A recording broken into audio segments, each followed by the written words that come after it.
പ്രത്യേക വിഷയമായിട്ടാണ് ഞാൻ നിങ്ങളുടെ മുമ്പിലേക്ക് വന്നിരിക്കുന്നത്.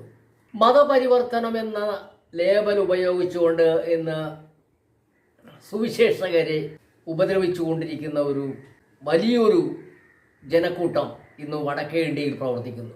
കേരളത്തിൽ ഇല്ലെന്നല്ല, കേരളത്തിലും ചില ഇടങ്ങളിൽ അത് നടക്കുന്നുണ്ട്. എങ്കിലും കേരളത്തിൽ അത് വലിയ രീതിയിലൊന്നും മുന്നോട്ട് വന്നിട്ടില്ല.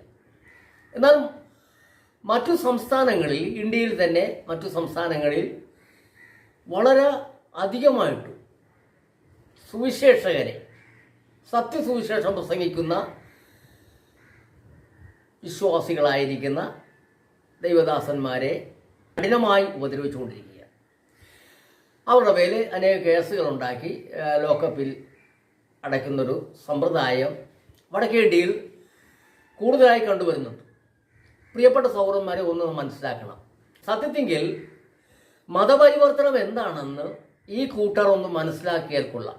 മതപരിവർത്തനം എന്ന് പറയുന്നത് ഹിന്ദു മതത്തിൽ നിന്നോ ജൈന മതത്തിൽ നിന്നോ സിഖ് മതത്തിൽ നിന്നോ അല്ലെങ്കിൽ പാഴ്സി മതത്തിൽ നിന്നോ മുസ്ലിം മതത്തിൽ നിന്നോ ആരെങ്കിലും കുടുംബമായിട്ട് മറ്റൊരു മതത്തിലേക്ക്, അതായത് ക്രിസ്തു മതത്തിലേക്ക് ചേർക്കുന്നതാണ് മതപരിവർത്തനം. എന്നാൽ ശരിക്കും മതപരിവർത്തനം ആണോ ഇല്ലെന്ന് നിങ്ങൾക്ക് മനസ്സിലാക്കുവാൻ വേണ്ടിയാണ് ഞാൻ ഈ വീഡിയോ ചെയ്യുന്നത്. അതായത് ലോകത്തിലുള്ള അനേക മതങ്ങൾ, എത്രയോ മതങ്ങളുണ്ടെന്ന് കൃത്യമായിട്ട് എനിക്ക് കണക്കില്ല, അതുകൊണ്ട് ഞാൻ പറയുന്നു അനേക മതങ്ങൾ. ലോകത്തിലുള്ള അനേക മതങ്ങളിൽ സാമ്പത്തികമായി ഉയർന്നവരുണ്ട്, സാമ്പത്തികമായി പിന്നോക്കം നിൽക്കുന്നവരുണ്ട്. അപ്പോൾ ആ ഓരോ മതങ്ങളിലും ദരിദ്രരായ കുടുംബങ്ങൾ അവരുടെ ആവശ്യങ്ങൾക്ക്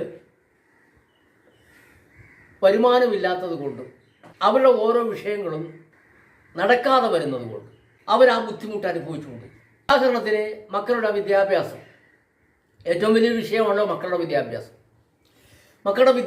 നടക്കുന്നില്ല. വിദ്യാഭ്യാസത്തിന് പണം വേണം. രോഗിയായാൽ ആ രോഗിക്ക് മരുന്ന് വേണം, ആഹാരം വേണം. ഇന്ന് നമുക്ക് അറിയാം, വടക്കേ ഇന്ത്യയിലൊക്കെ സാധാരണ ഒരു തൊഴിലാളിക്ക് എന്ത് കൂലിയുണ്ട്. കേരളത്തിൽ ഇന്ന് 1000 രൂപ കിട്ടാത്ത ഒരൊറ്റ തൊഴിലുമില്ല. ഒരു തൊഴിലാളി ഒരു ജോലിക്ക് പോയ 1000 രൂപ കിട്ടും. പക്ഷെ വടക്കേ ഇന്ത്യയിൽ കിട്ടുമോ? അവിടെ വല്ലതും 10-300 രൂപയാണ് കിട്ടുന്നത്. ഈ 300 രൂപ കൊണ്ട് അവർക്ക് ജീവിക്കാൻ പറ്റുന്നില്ല, അവരുടെ മക്കളെ പഠിപ്പിക്കുവാൻ സാധിക്കുന്നില്ല. ഇതെല്ലാം ഗവൺമെൻറ്റാണ് മനസ്സിലാക്കേണ്ടത്.